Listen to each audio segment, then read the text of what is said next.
What's the meaning of ceiling?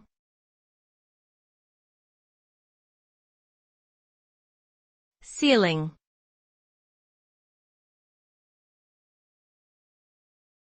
Ceiling.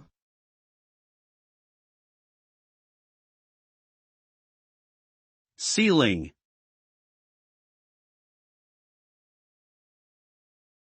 Ceiling.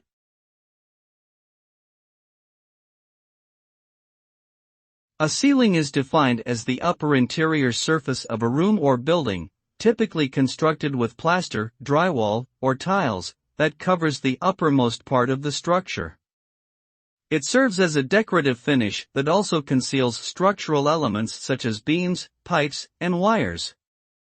Ceilings can be flat, sloped, vaulted, or coffered, and may feature various finishing techniques such as paint, wallpaper, or textured patterns.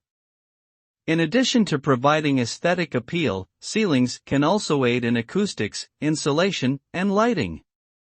Overall, the ceiling plays an important role in the overall appearance and functionality of any indoor space.